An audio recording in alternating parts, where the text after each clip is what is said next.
Connaître les tenants et aboutissants de votre logiciel de découpe préféré peut signifier des impressions 3D plus solides, des temps d'impression plus rapides, moins de temps passé dans la conception assistée par ordinateur à personnaliser vos modèles, et bien plus encore. Et dans cette vidéo, je vais partager avec vous quelques paramètres méconnus du logiciel de découpe qui vous aideront à faire passer vos impressions 3D au niveau supérieur. Allons-y.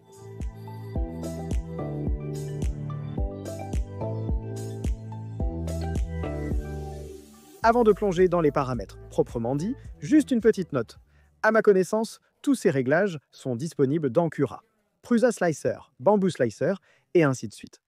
Mais personnellement, je suis passé à Orca Slicer, anciennement connu sous le nom de Soft Fever Fork de Bamboo Slicer, qui lui-même est un fork de Crucia Slicer, qui est un fork de Slick 3up. Bref, vous voyez l'idée, quel que soit le slicer que vous utilisez, vous devriez pouvoir trouver ces paramètres, même s'ils peuvent lui porter un nom légèrement différent. Si vous ne les trouvez pas rapidement, souvenez-vous simplement que votre slicer dispose d'une fonction de recherche. Je suis désolé, mais cette vidéo serait beaucoup trop longue si je m'arrêtais pour montrer comment accéder à chaque fonctionnalité dans tous les slicers existants. Oh, et si vous n'avez pas encore essayé Orca Slicer, vous devriez vraiment le faire, car comme vous allez le voir dans cette vidéo, il est vraiment impressionnant. Sans jeu de mots, et ça vaut vraiment le coup d'y jeter un œil. Surtout si vous voulez pouvoir surveiller votre imprimante directement dans votre slicer sans avoir besoin d'ouvrir une fenêtre de navigateur séparée. Ah, et je sais que certains d'entre vous connaissent peut-être déjà quelques-unes de ces astuces, alors n'hésitez pas à utiliser les chapitres ci-dessous pour naviguer. Très bien, passons au réglage, d'accord ? Avant tout, commençons par l'une des options les plus pratiques et celle que j'utilise littéralement tout le temps. Cette fonctionnalité vous permet de déterminer à quel seuil votre trancheur passera d'un remplissage clairsemé comme gyrohead ou grille à un remplissage solide. Et c'est génial car sur de nombreux modèles avec de petits détails ou des membres, vous pouvez vouloir que ces zones plus fragiles soient complètement remplies sans avoir à augmenter le nombre de périmètres sur l'ensemble du modèle. J'utilise beaucoup cette fonctionnalité sur mes propres statuettes d'art Bitcoin, en particulier mon taureau Bitcoin, pour rendre les parties les plus étroites des pattes et la fine queue plus solides. Cela a grandement facilité leur expédition à travers le monde sans dommage. En parlant de renforcer des zones spécifiques, beaucoup d'entre vous connaissent probablement déjà les zones de modification. Mais en gros, elles vous permettent d'ajouter n'importe quelle forme ou même un autre objet à votre modèle, puis de modifier cette zone du modèle principal en conséquence. Par exemple, vous pouvez augmenter le nombre de périmètres uniquement pour cette zone, augmenter le remplissage, retirer les couches de l'élément supérieur et inférieur, utiliser un type de remplissage différent, et bien plus encore. C'est un excellent moyen d'ajouter de la solidité, d'économiser du matériau, d'ajouter des oreilles de souris pour l'adhérence au plateau. Il y a tellement de façons d'utiliser cette fonctionnalité, et elle est vraiment précieuse si vous ne voulez pas appliquer ces changements à l'ensemble du modèle. Puisqu'on parle des modificateurs, je dois en mentionner un que vous connaissez probablement. Mais pour ceux qui débutent et ne le connaissent pas, c'est indispensable. De la même manière que vous pouvez utiliser des modificateurs pour changer les paramètres dans certaines zones, vous pouvez aussi utiliser des modificateurs de volume négatif pour modifier un modèle. Waouh, essayez de dire ça 3 fois rapidement. Ne vous laissez pas tromper par la terminologie sophistiquée. Un modificateur de volume négatif est simplement un moyen de retirer la différence entre une forme et une autre. Cela peut être utilisé pour enlever des parties d'un modèle que vous ne voulez pas, graver des logos ou des symboles en creux dans votre modèle, découper des trous dans quelque chose qui n'en a pas, ou pour de nombreuses autres utilisations. C'est particulièrement utile si vous n'êtes pas encore très à l'aise avec les logiciels de conception assistés par ordinateur. Donc ça, c'est pour ajouter des trous, mais que faire si vous voulez les enlever? Pas d'inquiétude, car il existe une fonctionnalité du slicer pour cela. Fermer les trous, qui est une option déroulante sous le mode de découpe. C'est celle-ci que j'ai découverte par accident, et j'ai passé pas mal de temps à essayer de comprendre pourquoi mes trous n'apparaissaient pas après la découpe. En gros, cela permet au découpeur de fermer automatiquement les trous XY dans votre modèle. Vous vous demandez peut-être pourquoi vous en auriez besoin, mais j'ai trouvé cela très utile pour de nombreux modèles qui ont, par exemple, des trous pour des vis, mais que je préfère fixer avec une bande adhésive, par exemple. Au lieu de corriger le modèle dans un logiciel de conception assisté par ordinateur ou d'avoir un trou disgracieux dont vous n'avez pas besoin, il vous suffit de cliquer sur un menu déroulant et les trous disparaissent. D'accord, nous avons ajouté des trous, nous les avons retirés, mince. Mais qu'en est-il de la compensation pour ces trous ? Permettez-moi d'expliquer. L'un des défis de l'impression 3D, c'est que l'imprimante simplifie les trajectoires des lignes, surtout pour les objets ronds, ce qui peut rendre, par exemple, les trous trop serrés. Cela a été particulièrement problématique pour moi lorsque j'ai essayé d'assembler le célèbre enrouleur de fil en bambou que tout le monde imprime en ce moment. Heureusement, vous n'avez pas besoin de limer vos trous. Sortez-vous les idées de la tête, les gars, ou de modifier les modèles dans un logiciel de conception assisté par ordinateur, car vous pouvez simplement utiliser la compensation de trous, XXX. Ce que cela fait, c'est essentiellement élargir vos trous de la valeur spécifiée avant de les découper. J'ai utilisé cette fonctionnalité pour ajouter un peu de tolérance supplémentaire dans les modèles, et cela permet d'économiser tellement de temps, de frustration et d'impressions ratées.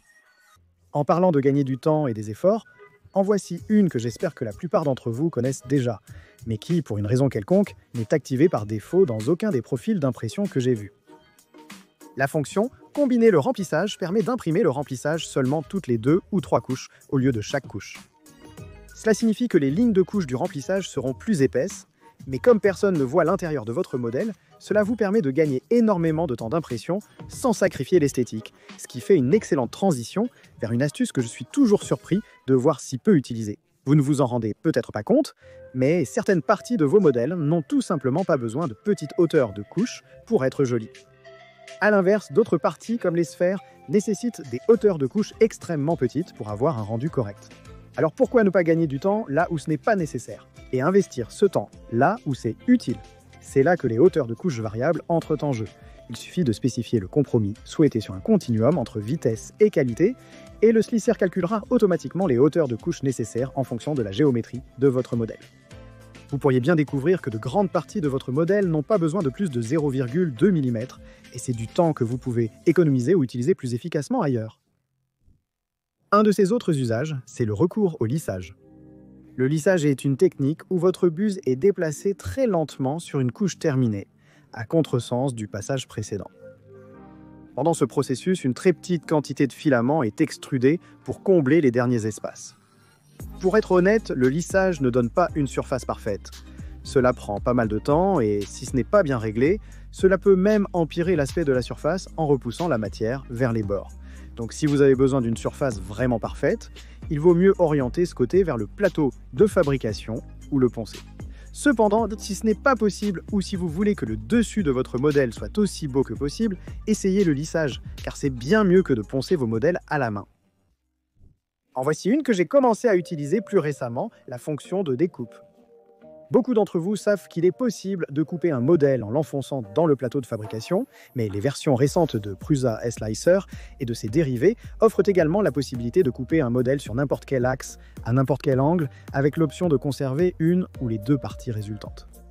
C'est extrêmement utile et franchement plus facile à faire dans le slicer que même dans les logiciels de conception assistés par ordinateur les plus simples à utiliser. Au cas où vous ne l'auriez pas remarqué, je suis incroyablement impatient et parfois, quand je travaille sur un projet comme mon mur de rangement en nid d'abeille, lien ici, je veux installer les pièces aussi rapidement que possible. Heureusement, j'ai découvert la fonction « Imprimer des objets individuellement », une fonctionnalité qui permet d'imprimer un objet à la fois avant de passer au suivant. Pour utiliser cette fonction, vous aurez besoin de quelques éléments. D'abord, il vous faut des modèles suffisamment bas pour éviter toute collision lorsque la tête d'impression passe au modèle suivant.